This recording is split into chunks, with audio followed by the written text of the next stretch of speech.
Welcome to Eden's Earth. Today, my garden has been captivated by none other than cannabis sativa. Because on this day is 420, a day that is set aside around the world for people to rejoice in community over their gratitude for this plant. And why not rejoice? Look at everything it has done for our society. This plant has brought us shelter and clothing, food and medicine. The medicine of this plant does so much for us. It has expanded our collective consciousness. It provides our soldiers with a peace of mind when they return home from war. And our loved ones that suffer in chronic pain are often met with a peace of mind and a calm state of being. So why not rejoice over this magical plant? It has done so much for us. And not only that, but the use of cannabis dates back to almost 2000 BC. And yet it is still illegal in places all over the world. Cannabis also has a sibling that you might have come to know and love. And that sibling is also hops in the Cannabiceae family. And so both of these plants have a lot in common. They both have palmated leaves, and the doctor's signatures for that is that the plant is reaching out to offer a hand during a time of need. And they are both dioecious, meaning that the female and male parts are on different plants. And both of these plants relieve us and provide a sedated feeling. And in fact, last but not least, on both of these plants, we use the female inflorescent cone to receive that state of being. But see, hops and cannabis have one thing very different about them. And that key player is the trichomes. And so you can't really see the trichomes, they're microscopic. However, when you touch and feel that sticky, ooey gooey bud, you know that that's the trichome.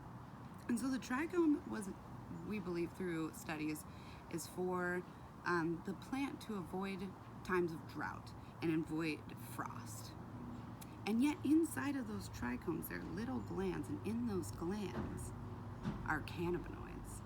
And so we now know that there are 80 different cannabinoids through all the different varieties and strains that we have collectively made as a society.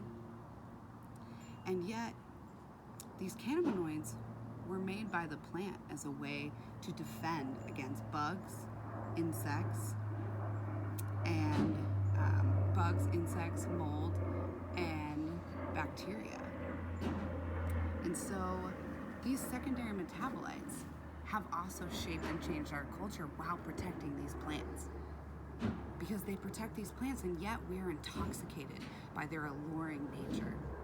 So Michael Pollan, author of Botany of Desire, often says that THC is a way that the plant can borrow our feet, because it intoxicates our mind, and due to that intoxicating nature, somehow cannabis has made its way into every corner of the earth, into every culture. And it all started somewhere, and although we don't know the origin of where it all started, we know that this plant has excited our senses and expanded our collective consciousness to the point that society had to succumb to the plant's desire for us to spread its habitat and help it reproduce. Kind of amazing, isn't it? Because it all started somewhere, and again, although we don't know that origin, we know that it might have started with the Scythians from Siberia.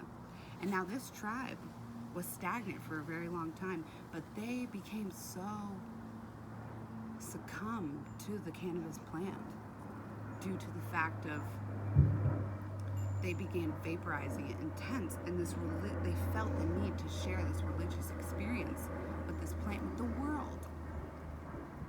And see, this happened 200,000 years ago, and yet we still see Scythian burial grounds birthing copious amounts of cannabis fields, because this tribe was so dedicated to spreading this plant's message that they would often carry pouches of seeds, and then once they passed away, plants would sprout from their bodies. And then throughout history, we started seeing the Scythians pop up. Like in Greek culture, the Scythians inspired the Greeks to adopt this religious practice of vaporizing cannabis in tents and using it for cordage and clothes.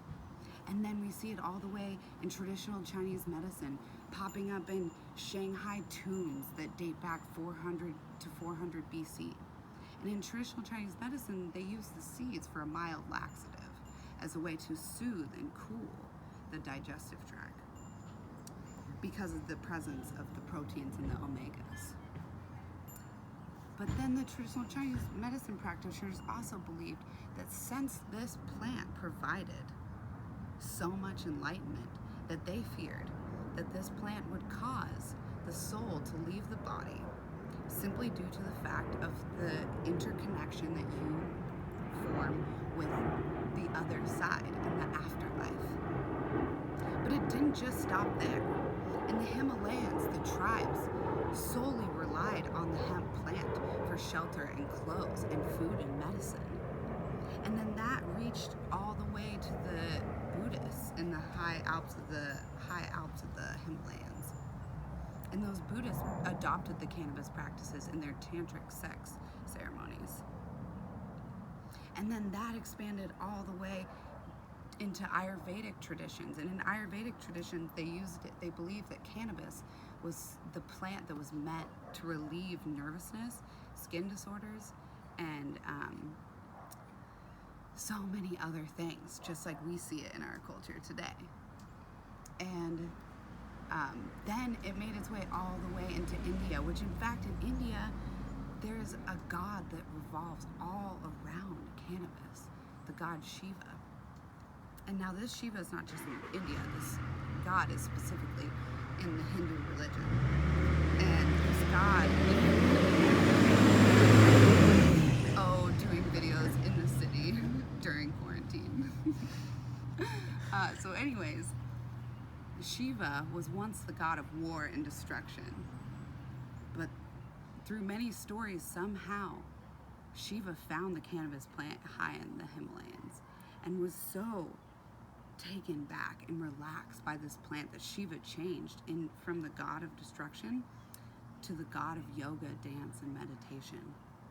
And because of this, the plant became one of the 5 sacred plants in the Hindu practices, because it was believed that the plants within the leaves, there was a guardian angel watching out for all of us. Could that be the trichomes?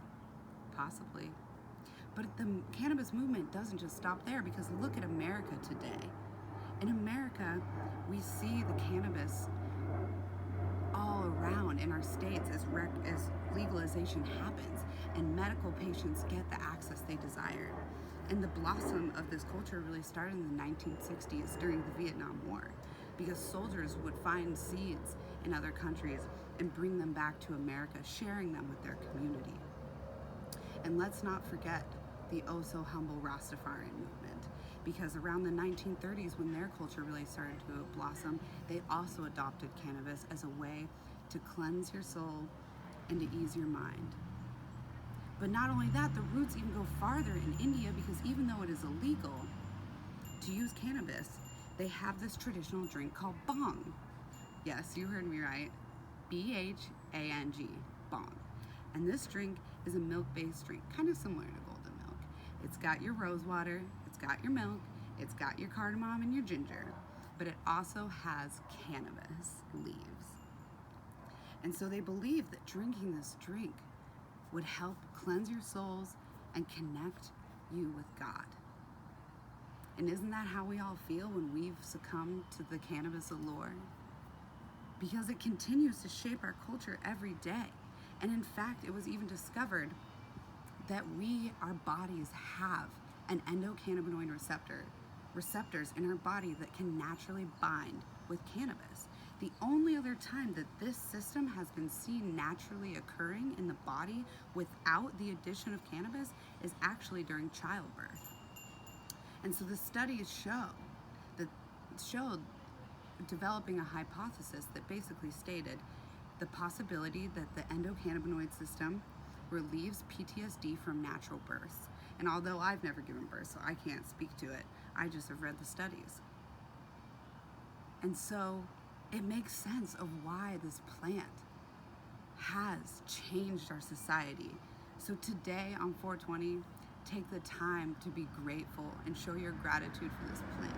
Rejoice with your community that there is a plant that symbolizes freedom and is fighting for us while we fight for it.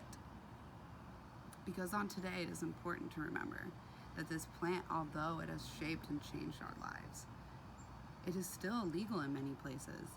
And in fact, the states of America that have legalized it are now considering recreational cannabis an essential business.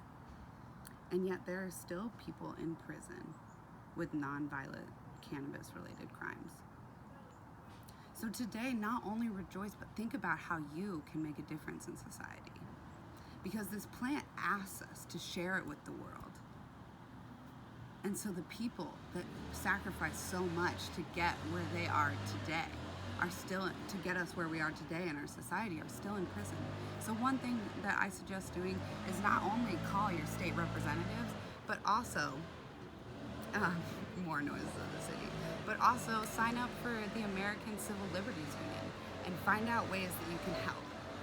Thank you so much, and have a beautiful 4th.